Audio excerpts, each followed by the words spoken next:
নমস্কার বন্ধুরা, সকলকে স্বাগত জানাই বৈদিক কথার আজকে একটি নতুন এপিসোডে। আমি জ্যোতিষী ডক্টর শুভঙ্কর আচার্য। আজকে আমরা আলোচনা করব সিংহ রাশির নভেম্বর 2024 কেমন যাবে। সিংহ রাশির মান্থলি রাশিফল অবশ্যই আপনাদেরকে জানাবো। জানানোর আগে সবসময় আমি একটা কথা বলি আপনাদেরকে, যে বৈদিক কথা মানেই যুক্তিপূর্ণ আলোচনা, বৈদিক কথা মানেই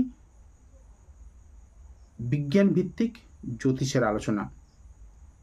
তো যারা যুক্তি নিয়ে আলোচনা শুনতে চান বা যারা যুক্তি নির্ভর ক্যালকুলেটিভ কিছু অ্যাস্ট্রোলজির প্রেডিকশান জানতে চান, তাদেরকে অনুরোধ করব অবশ্যই চ্যানেলটি সাবস্ক্রাইব করে আমাদের সঙ্গে যুক্ত থাকুন।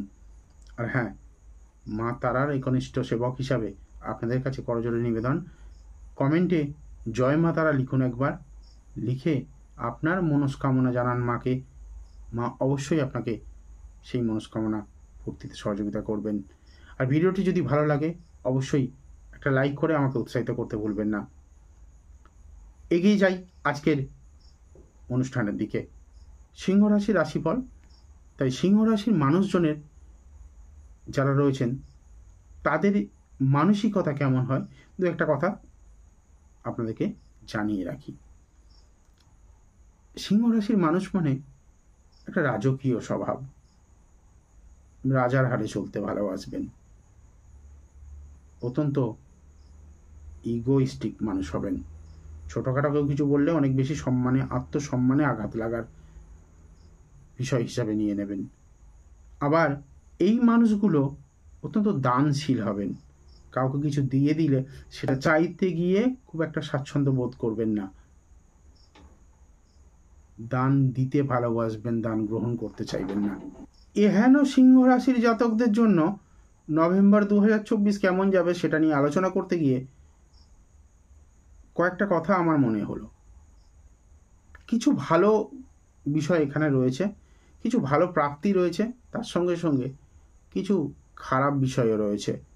এই সময়টা যেমন আপনাকে অর্থনৈতিকভাবে স্ট্রং করবে, পারিবারিক দিক থেকে বা মানসিকভাবে আপনাকে অনেক দুর্বল করবে। তাই নিজেকে তৈরি রাখুন, তৈরি থাকুন। ইনকাম বৃদ্ধি পাবে, নো ডাউট। অর্থনৈতিক স্থিতি আগের থেকে অনেক ভালো হবে।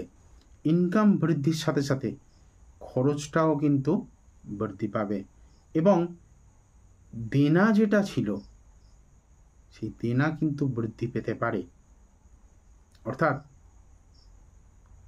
ঋণ বৃদ্ধি হওয়ার কিন্তু একটা জায়গা রয়েছে।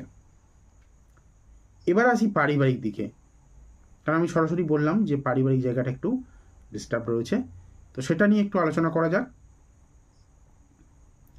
পারিবারিক ক্ষেত্রে সিংহরাশির জাতক যারা রয়েছেন তাদের পিতার সঙ্গে মত পার্থক্য প্লাস পরিবারের অন্যান্য সদস্যদের সঙ্গে মত পার্থক্যের জেরে পরিস্থিতি একটু জটিল হয়ে উঠতে পারে, অর্থাৎ পরিবারের পরিবেশ নিয়ে আপনাকে একটু ভাবাবে, সিচুয়েশন একটু খারাপ হয়ে উঠতে পারে। সম্পত্তিজনিত কোনো বিষয় নিয়ে বিবাদ এবং সেটা নিয়ে মামলা মকদ্দমা পর্যন্ত বিষয়টা গড়াতে পারে।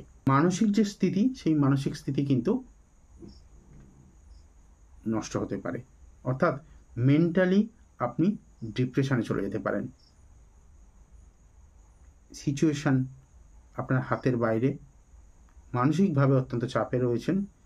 এমতো অবস্থায় বাড়িতে কোনো মহিলা সদস্যের অ্যাক্সিডেন্ট হতে পারে, অথবা কোনো কারণে মেডিকেল ইস্যু, বড় ধরনের কোনো মেডিকেল ইস্যু আসতে পারে বা হসপিটালাইজেশন ঘটতে পারে, মহিলা সদস্যদের জন্য বললাম।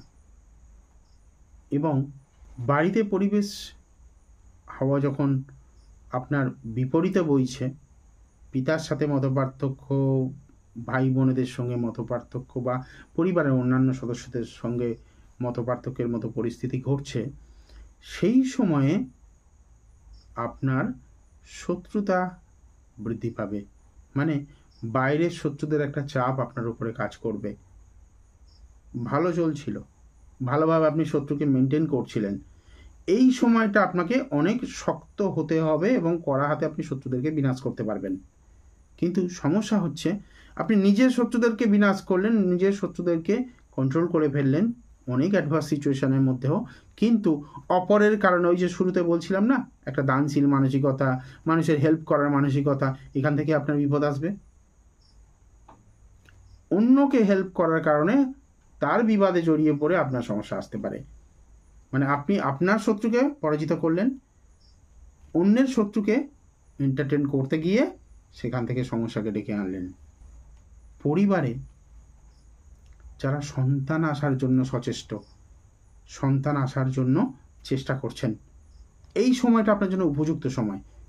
এই মাসে চেষ্টা করুন সন্তান ধারণের উপযুক্ত সময়টা। প্ল্যানেটারি যে পজিশন দিচ্ছে, এই সময় আপনার জীবনে সন্তান আসতে পারে। এবার করেন যারা গভর্নমেন্ট চাকরি বা কোনো কারণে চাকরি করছেন, চাকরি ক্ষেত্রে উচ্চপদস্থ কর্মচারীদের সহযোগিতা যদি আপনি ম্যানেজ করে নিতে পারেন, তাহলে কিন্তু আপনার প্রফিট হবে।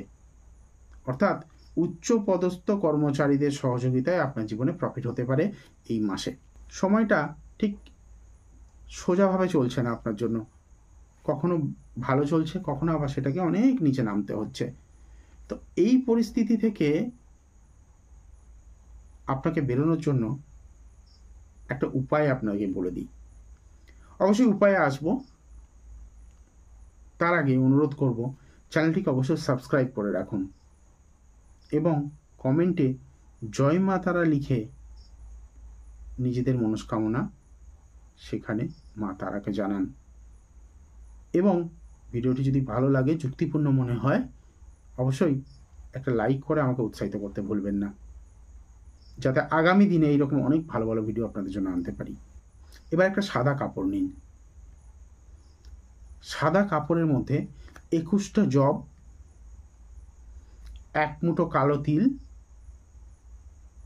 এগুলোকে নিশুতি রাত্রে ওই সাদা কাপড়ে লাল সুতো দিয়ে বন্ধন করতে হবে, করে একটা পুঁটুলি বানাতে হবে।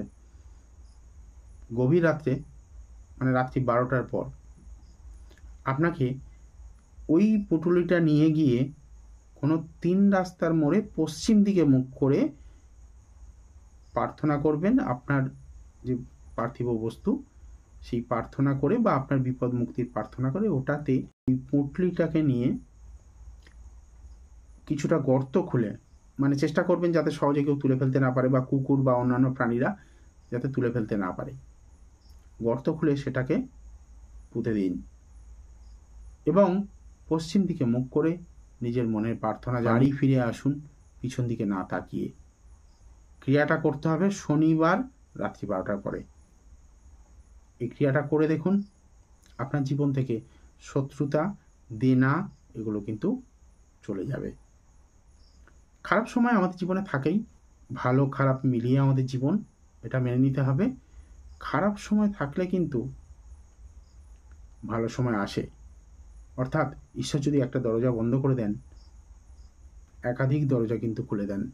যাই হোক, আগামী দিনে এইরকম যুক্তিপূর্ণ আলোচনা শোনার জন্য চ্যানেলটিকে অবশ্যই সাবস্ক্রাইব করে রাখুন।